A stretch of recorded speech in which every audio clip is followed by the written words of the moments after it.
Hi, everyone, and welcome once again to Hobby Memorial Library virtual event. We are very excited today. Today is International Day of Human Spaceflight, and we have the expert on spaceflight, Ah, Maureen Adams. She is a planetarium assistant that works over at the Mayborn Science Theater, and she was at NASA. So she has very exciting things to show us today, and we are truly excited to have you here. So, welcome, Maureen. Go hey, ahead, thanks. take it away. All right, so I've been asked to talk about human spaceflight. So I'm going to take you through a very short history of human spaceflight and maybe some cool little trivia along the way. So I'm going to start just so you have a little bit of background. We're going to go back to 100 years ago to 1920. And Robert Goddard and Konstantin Tereshkovsky, they were the fathers of early rocketry. And so that's where it really started and things picked up. And we're going to speed ahead, but I thought you would enjoy just a little bit of trivia. Robert Goddard, of course, was an American, and Konstantin Tereshkovsky was Russian. Okay, so when did the space race begin? It began officially when the United States got a wake-up call on October 4th, 1957, when the Sputnik, and I think we have a picture of the Sputnik, Cindy, my lovely AV person, yes. All right, And I'm gonna, okay. hang on. Ooh, nice, very nice. Yeah, there it is. Shall I click on it? No, You're I'm gonna going click to on it. click on it. Yeah. All right. Well, while we're doing that, let me tell you a little bit about it. If you can imagine it, the Sputnik is the size of a beach ball. There it is. But I also have a beach ball. It's kind of, I guess I'm not as windy as I should have been, but the Sputnik is about the same size as a beach ball. And it really did. Okay, we're good. That was our first one. Thanks. And that was America's wake-up call, and it orbited the Earth once every 96 minutes. And so people in America could look up and see this going over. And that's officially when the space race began. It was a wake-up call. So now we move on to 1961. And once again, the Russians are leading the way. The first human in space was Yuri Gagarin. And he was a Russian, and it happened on April 12th. So what's today? Is today the 12th? I believe it is. And so 61 years ago today, Yuri Gagarin was the first human Russian in space. Okay, however, the United States was on it. And 3 weeks later, Colonel Alan Shepard launched, he was our first American in space. And it was commensurate with President Kennedy. He was the one who gave this famous speech at Rice University that we were going to send a man to the moon before the end of the 60s. And so that's how it started. But during that time in 1961, the first woman in space, once again a Soviet, launched in space. They basically just orbited around the Earth and went a little further. But I have a nice artifact today. This would be one of the helmets that Valentin Treshkova, the first woman in space, this would be one of her helmets that I was given to by a very good friend. And it's very cool. It's a little stinky, but there it is. And she is still alive. It is my understanding she is still alive, very active in the communist government. Okay, so we had all that going on. And our astronauts were part of the Mercury. The Mercury 7 were the original 7 astronauts. Moving along from Gemini, we'll come to Apollo. And we had Apollo 11, which was the first one to land on the moon. And this is where we eclipsed the Russians. We made it to the moon first. And it was the Apollo program that started in 1969. And if you want to show the capsule there, I can talk a little bit about that. At the Apollo mission, there were 11 through 17. And of course, Neil Armstrong was the first man to set foot on the moon. Michael Collins and Buzz Aldrin were there. And Buzz Aldrin is still very active, and he's quite a character if you ever have the privilege of meeting him. Don't worry about it. Yeah, I was to say my mouse just has decided to go haywire. So as we say And in NASA, there is an anomaly. No worries. yes, let's see. Anyway, Neil Armstrong, Let he me was the see if first I man can on the do it. moon. But here's a little piece of trivia about moon landing. You will recall that Alan Shepard was our first man in space. There's our Sputnik. There it is, size of a beach ball. And anyway, Alan Shepard was not the first man on the moon, but he did go to the moon. And There we go. there we go. And what Alan Sorry. Shepard did, there's our capsule. Now pay attention to that capsule, because when I talk to you a little later about the Artemis project, we're going to talk about a capsule again. It's like full circle. But anyway, Alan B. Shepard, he snuck a golf club on the lunar mission. He put it in with his geological equipment and it kind of collapsed. But when he got to the moon, that's a good piece of trivia. If anyone ever asks you who golfed on the moon, well, it was Alan Shepard. He definitely did that. Neil Armstrong did not do that. He was, however, the first man to land on the moon. What a very nice man he was. I had the opportunity to meet him, and he was not, we were all interested in him, but when we told him that we were educators, he was very grateful for what we had done for education. So back to the Apollo. Okay, so there were Apollo 11 was, of course, the one on the moon. And then Apollo 17 was our last time we were on the moon. That would be 1972. And so that was Apollo 17. So then after that, there was kind of a little bit of a lull. However, the next endeavor was the International Space Station. Of course, the Soviets had the forefront in this as well. Their space station was called the Salyut 1, and it was launched in 1971. However, then, it went dark in here in the library. Wait a minute. What do I have to do? That's okay. Just move around. It'll come back on. I'm going to pretend I'm weightless. Just a minute. There we go. There we go. Oh, well, no, so much for my weightless demonstration. Anyway, so NASA launched their Skylab in 1973, the purpose being to study the effects. And now if we could go to the space station, moving along in our brief history, that's perfect, because that's okay. Put it to the shuttle. We're good, because that's Okay. directly Didn't say relevant. station.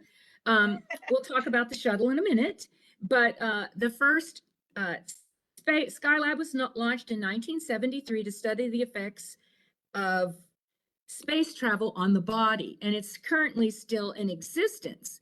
And so as a result of the space station, we had to have a way to get supplies there. So what you see now is a picture of the shuttle. And it was President Nixon in 1972 who announced the Space Shuttle program. And the first shuttle was the Columbia. And it did many, many missions until 2011, when it was retired, at which point we had to rely on the Russian Soyuz to take us to and from the space station. But back to the shuttle. The shuttle is basically, like if you were a truck driver in space, that's basically what the shuttle's function was. It would ferry back and forth from the space station with supplies and astronauts. And it was very successful. There were, unfortunately, a couple instances, of course. There was the Challenger that went down. I believe that one happened in January, and it was the temperature caused the O-rings on the shuttle to malfunction, and it crashed. Then we have, unfortunately, the Columbia, which also crashed. That was a foam strike, a piece of foam detached from the shuttle, and there were unfortunate ending there. But a lot of astronauts have gone on the shuttle. I had the good fortune of meeting several of them, and the shuttle was a wonderful program. But now they have retired the shuttle in 2011, and that kind of prompted commercial space flight and NASA to figure out another way to go to the space station, so we did not rely on the Russians necessarily.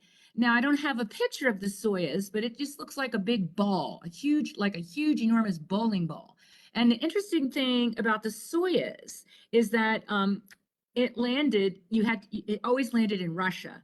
And none of these, nor the shuttle nor the Soyuz, were landed in water like the capsule did. So you had to go to Russia, to the star station in Russia, and that's where the Soyuz would take you.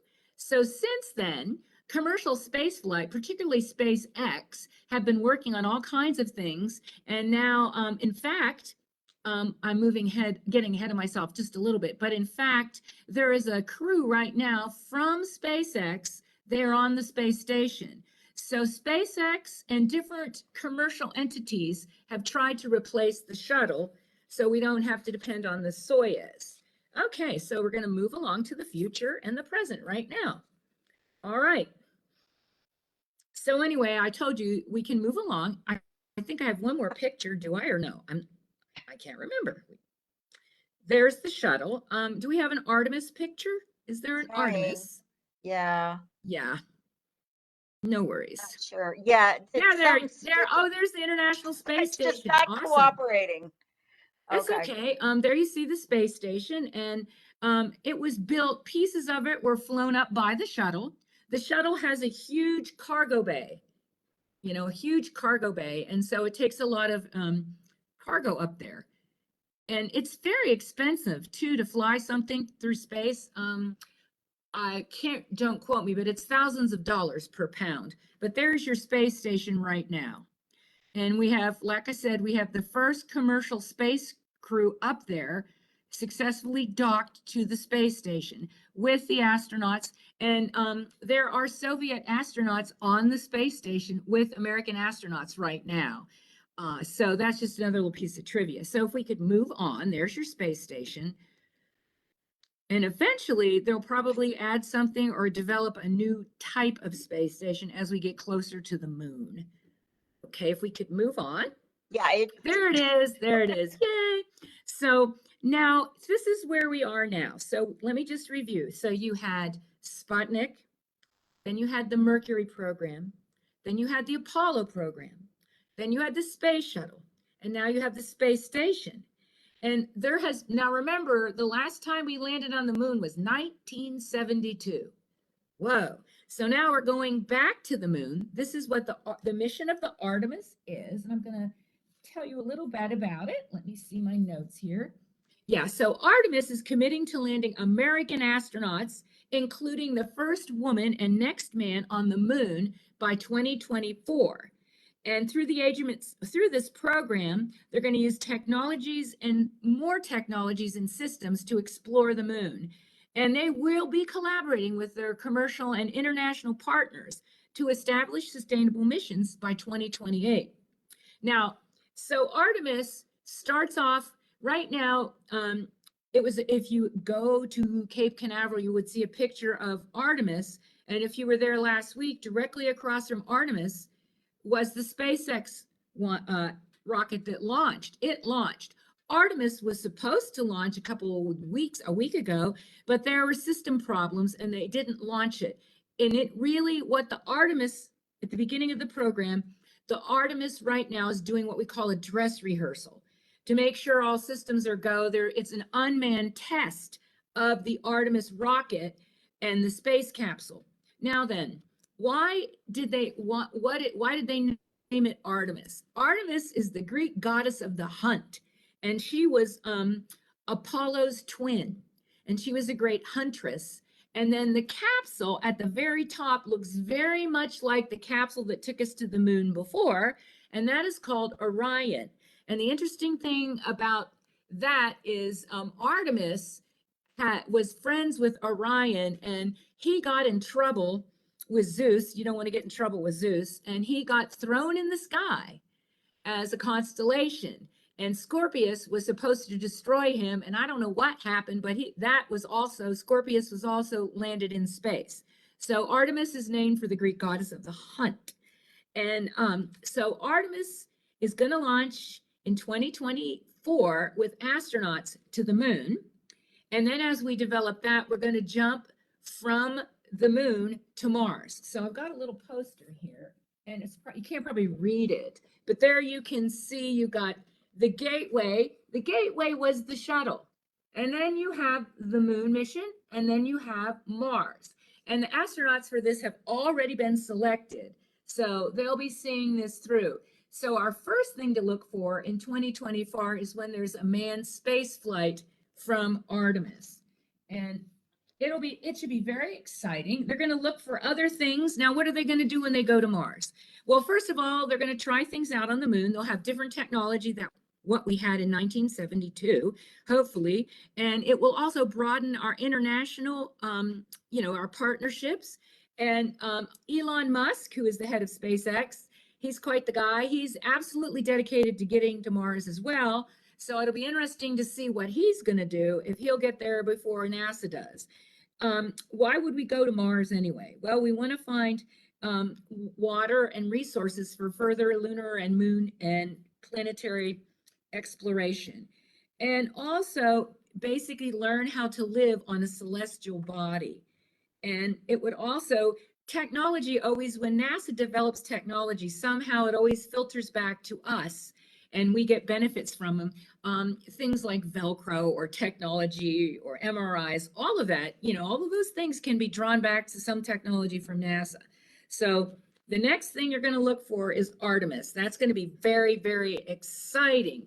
Now, astronaut training, I did do some of that, and I think it will be similar, but I would not be doing all the things about walking on the moon or spacewalks. I was lucky enough to do the zero gravity, which they've been doing that since the shuttle, and they do it now. And what they do is simulate weightlessness to give the astronauts an idea of, what it's like to be in space. So you fly out over the Gulf of Mexico, and when I did it, they did 32 parabolas. A parabola goes up and it goes over and down, and you're out over the Gulf of Mexico and you are weightless for 32 seconds. That's it. So you're going up and down. And a lot of people, I don't know, Cindy, do you like roller coasters? Yes, sort of. Well, see, you do. Okay, well, that's they ask you when you go to that training, excuse me, if you can ride a roller coaster, then you shouldn't be afraid and you might not get sick. So to train for this, basically, you have to go to the hyperbaric chamber, which, have you seen that old movie, The Officer and a Gentleman, where that's what they're in, and it simulates hypoxia, just in case as part of your training. But anyway, you go out over the Gulf of Mexico, you go up over it, and then you go down. And when you're going down, you're essentially falling. You're not really floating, you're just falling. But they always give you the warning over the top, feet down, because you could be plastered to the ceiling when you're falling, and it's really cool. But then when the 32 seconds are up, you're going to go right back down. So, and then when you're on that, when I was on it, they simulate lunar gravity. So you get to feel like what gravity is like on the moon. And you also simulate Martian gravity. And while you're there, we ran experiments for our school. And I got to go there twice, but that is part. And then there's also another interesting aspect of astronaut training is the centrifuge. That's the thing that goes round and round. And I had the privilege, I guess, to do that. And that simulates the pressure you would feel in certain space vehicles. The vehicle that I had trained for was an X-Score Lynx, and that would be 4Gs, which is like 4 times your body weight. It's like having an elephant on your stomach. I guess that's the best way I could describe the centrifuge. And we pulled 6Gs, so that would be like 6 times your weight, and your face kind of blows back. And pilots, like jet pilots and things, they train at a much higher rate of G's. And what happens is you can what they call G-lock. And a G-lock is when basically you pass out and you don't know you passed out. And that usually happens at about 9 Gs, which they do to jet fighter pilots, I guess, just to make them pass out. None of the people I trained with G-lock except for one, and he's like, no, I didn't G-lock. Well, they film you. And yeah, he saw himself, he kind of went, and then you wake right up. You don't even know you did it. So that's a very interesting aspect of the training.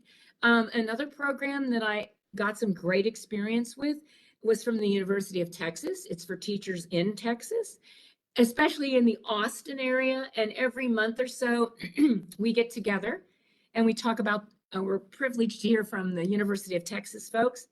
excuse me, and they talk about the latest developments in astronomy. And it's amazing. It's just absolutely astounding and amazing. And part of that is they had XES is a spectroscopy instrument that fits on the side of a telescope. And we got to fly on, you can see it there. That's a refitted 747. And that is the Stratospheric Observatory for Infrared Astronomy. And what we did as research assistants is basically sit at the computer on this huge 747, which, if you can imagine mission control being inside a 747, it's amazing. I was more or less at the back with my little computer, just doing what I was told, but it was amazing. And then Texas attached the spectroscoper to it, which tells them about different mineral contents of planets and things like that. And so that was a really wonderful opportunity to have happen. So if you have any questions, excuse me, if you have any questions about space flight or astronaut training, I can happily try to answer them. Well, first of all, Alyssa, are there any questions on Facebook yet? She's going to chat me the answer. Excuse me. While we're waiting to see, I do have a question. Sure. I had the fortune of seeing a space shuttle being carried to its To the launch pad? launch pad, and I've never seen anything that big ever. Oh yeah, and that the building that they keep in, it's the vehicle something, it's called the VAB, or the vehicle building, and it's huge. It's like a garage for the shuttle. And then what you saw was it was on a track. Did you see it on the track going really slow, really slow? Yeah, that's amazing. That's the VAB. It's at a Kennedy or Canaveral. Yes. Yes, it's very interesting. That's a lot of fun. I Well, never and have been inside. I did get to go to Building 9 at NASA, and that's where the astronauts do all their training. And we got to play with some of theirs. Got to try to dock the space shuttle with the space station, and I'm like, oh no. And the gentleman, he said that nobody gets it right the first time. If you do, there's a problem. So I felt better about myself. But yeah, it's very interesting. Yeah. Have you been out to SpaceX? I mean, it seems like you would have been out there. Yes. Yeah. We initially, I wrote a grant with several people a while back with NASA, and part of that, we got to visit SpaceX in Los Angeles, which is at that time was the headquarters. And that's where they were making all the capsules. And it's a very intense environment. I would say if you work for Elon Musk, you have to be so passionate that you're there 24/7. He's got really passionate people. And then I got to go to Canaveral and see the whole thing laying out. That was super cool. And then one of my former students works at McGregor, Texas, where they build stuff and test it. And I did get to go there as well. I never met Elon Musk, but I was at South by Southwest a couple years ago back, and he was there. And I don't know how this happened, but I was just sitting at a little table, how you're in your phone, and I look over and there's Elon Musk, and I'm like, oh, wow. So I didn't take a picture. I didn't engage him. I was just like having this mental, like, whoa, wow, look at that. So yeah. But SpaceX they're very passionate and committed. And like I said, it was a really cool picture because you had the SpaceX rocket and you had the NASA rocket. And of course, SpaceX went off without a hitch, and NASA had to scuttle theirs because there were some problems. But that often happens at NASA. They just want to be so safety conscious and do the right thing. If there's the slightest doubt that they should go, they will not do it. So, give it up to them. Anyway, so it's a lot of fun. Well, and they probably have a lot of people to answer to, like, oh, yeah. And so when we taxpayers. flew this mission with Sophia, that's the Stratospheric Observatory, you have to go through safety training, and you have to carry around this little like kit or thing in case of fire. So even though, you're on a 747, they checked it over and over and over, you still they're very conscious about safety. And we didn't get to fly right away because the 747 there was something about a malfunction. And this is interesting. NASA bought like a used 747. Whereas if they would have bought a new one from Boeing, then Boeing would have given them all the mechanics. But NASA's budget conscious, and so something went wrong, and we were sitting up in the plane, and it was kind of funny because the NASA maintenance people, they rated up and said, "Do you have a manual up there?" And the pilot's like, "Yeah, I have a manual." "Well, could you open it and turn to page blah blah? Which way does it say to rotate something?" And I'm like, "Oh my," but they fixed it. Scary. So, yeah, it's always exciting with NASA. And when you're down there, you just never know who you're going to see either. I mean, when we were down there, the Russians were down there from Mission Control, and they have their own training at Star City. And as part of your astronaut training, you have to go spend time over there.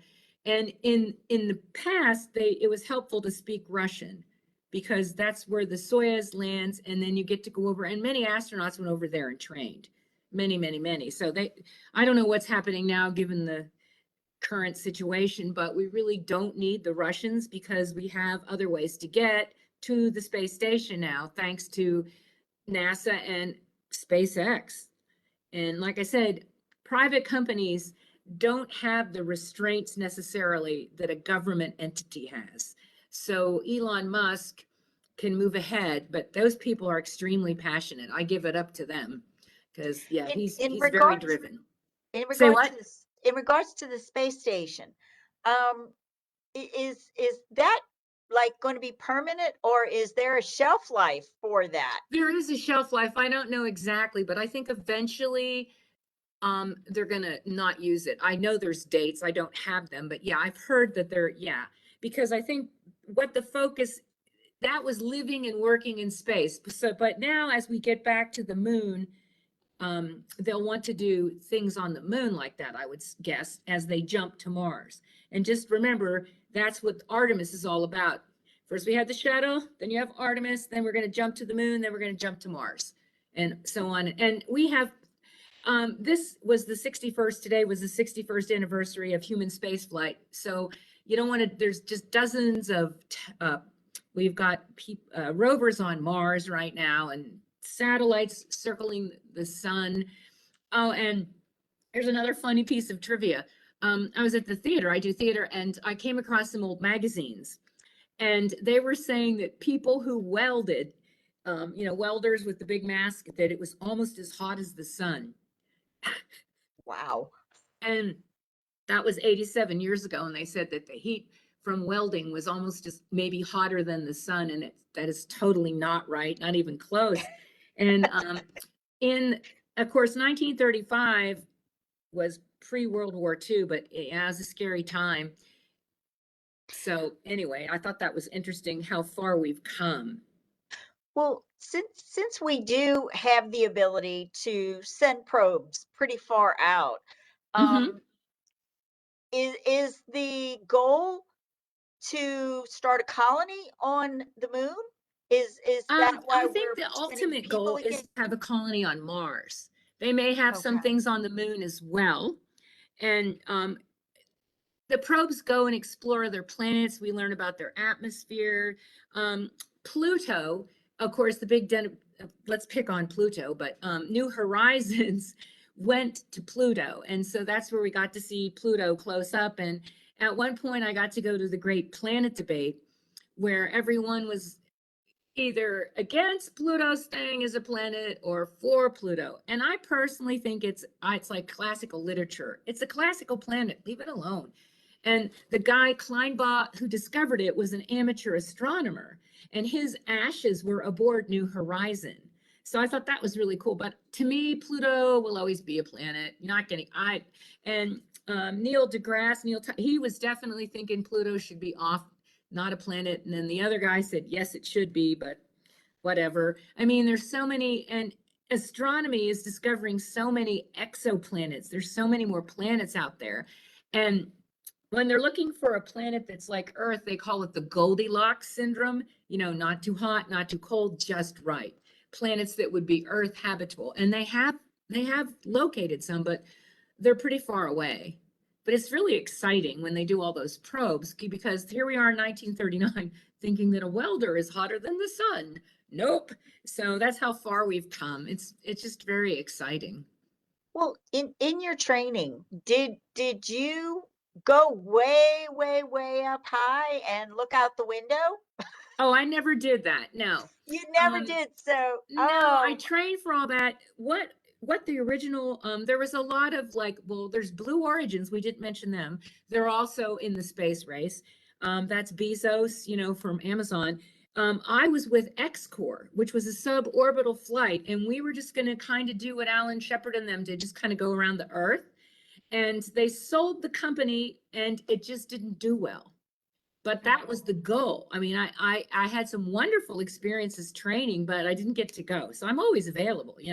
But yeah, I was get gonna in say at line. some point you need to go up there, and just Well, look out it would be the window. nice. I think that probably the only way that I would get to go is we'd be with a commercial entity as opposed to NASA. Although we did have NASA visit our school, and they were always trying. A couple of them were like, "You should just go do it," and I'm like, "No, I don't know, Houston. I was committed to my little suborbital group." And so anyway, but now the oldest man to go on the shuttle was John Glenn. And he went up, he was like 80 something. So, hey, he was Yeah. the oldest. And they're going to put the first woman on the moon. And I think I know who that is, but I'm not sure. So I'm not going to say. But there's like a whole bunch, there's like 8 of them that are training right now for all of this. So it's very, very exciting. And you want to watch SpaceX and Blue Horizons because they both have, I think Blue Horizons had one that went up. Yes, they did, because they had the guy from Star Trek, Captain Kirk, whatever. I forget his name. I just know he's Captain Kirk. William Shatner. Yes. Okay, wait a minute. Hold on. Just move around. I'm moving. Okay, there we go. Yes, William Shatner. And another nice experience, if you really, you could go to space camp in Huntsville, Alabama, and they simulate missions that are very realistic, and it's a lot of fun. It is. It's a lot of fun, and if you go as an adult, there's one for educators, and you can go for a weekend. But usually they have an astronaut that comes in and talks about. I met Story Musgrave. He was quite the astronaut, and um, oh, he was just, yeah, he was crazy fun. And we had several astronauts come to our school. So, and they all have stories. And the kids asked them, "Did you ever see any aliens?" And they're like, "No." Now some of them observed weird stuff, but it was never anything really specific, and Story Musgrave told me that, he tried to communicate.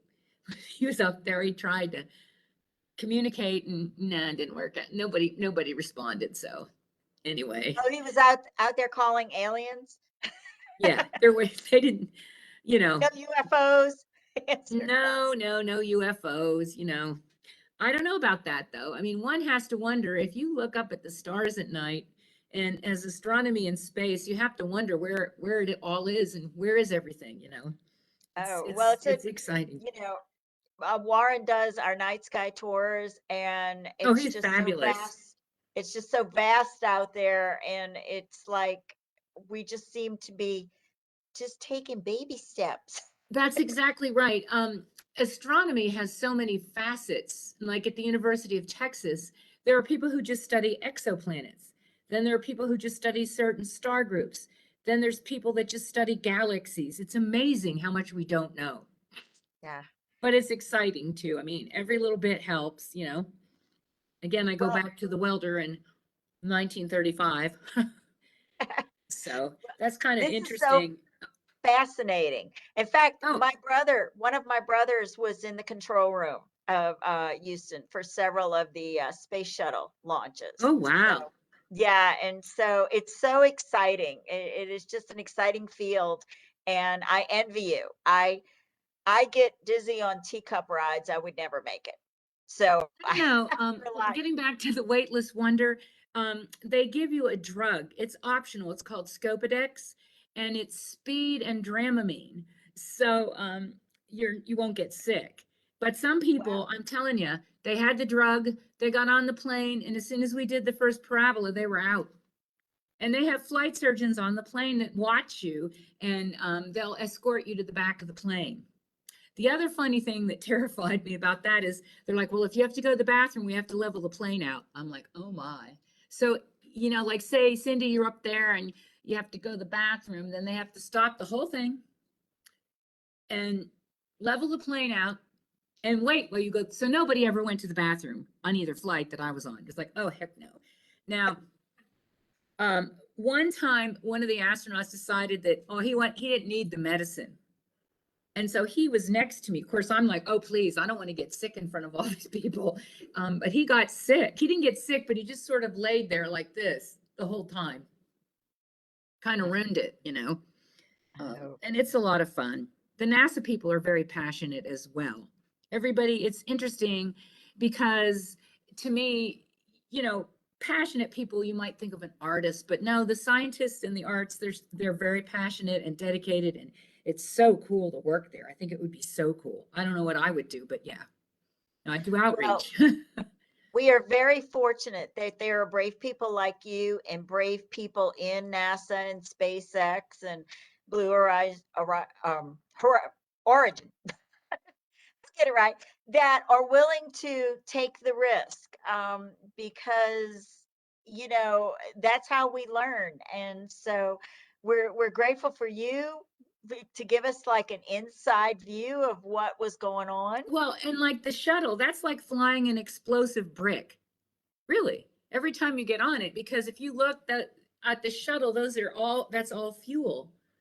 You know, you could just go. Poof. So and the people that are so much more qualified than me, but they have a spirit of adventure. It's very cool, but it takes thousands and thousands of people to put the astronauts. There's so many people that contribute to that.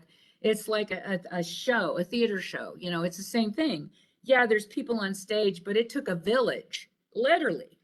And everybody at NASA is very passionate and proud about what they do, and it's so cool. And the same thing at SpaceX. I don't know Blue Origins, you know, hey, I never did anything with them, but it's just exciting. And you're right, those people are brave. They're just brave and brilliant. Yeah, yeah. Well, Maureen, we truly, truly appreciate you taking the time to talk to us today, to give us an insight on NASA. You were like the perfect person, you know, And I for appreciate your today. patience. You know, technology is really good when it works. Well, It happens my at mouse NASA. is not working. It happens everywhere. You know, you go out, I mean, NASA has glitches all the time. One thing you know, they said when everything is working, it's nominal. Right. Well, I appreciate you being know, able to come, and I hope we can do it again, you know?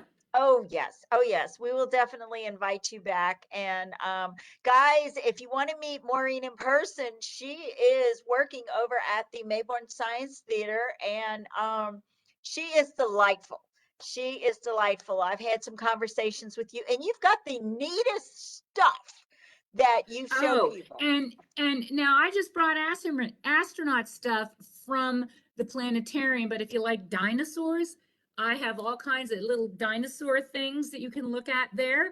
And we have really knowledgeable people. And just our planetarium is the only planetarium between Austin and San Antonio. And it's gorgeous. You should come visit it and then go to the library. Yes, yes. So, well, thank you so much for visiting with us. Let me check one more time. I don't know if Alyssa's at her desk, but we are looking to see Alyssa. Did they have any more questions? Alyssa, she multitasks. She helps our patrons and she does this live stream.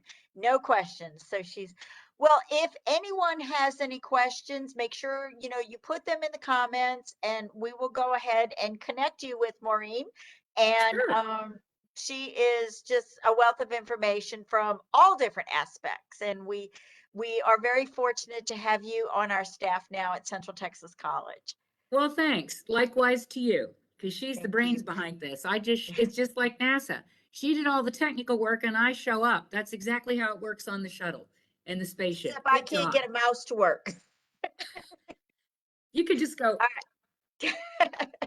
Well, before we go, I just want to remind you guys tomorrow at noon, we have the Ottoman Society, and they're going to be talking about why you should give a hoot about bird watching. And Ooh, next week, we will have our in-person author night from 6 to 8 next Thursday. And we have 16 authors, published authors, who will do a little reading from their book, and then you can go to their table, meet with them. If you're serious ooh, about being published, definitely show up and come talk to them. We're going to have a second one of those on May 5th with different artists. So try to get both of them. Both are going to be at 6 to 8 p.m. And then on April 25th, we are going to have Professor Mervyn Roberts talk about Bob Gray. He is a local clean hero. And so that one will be virtual, and it'll be at noon. So we have a lot more events for you guys. Just keep checking us out.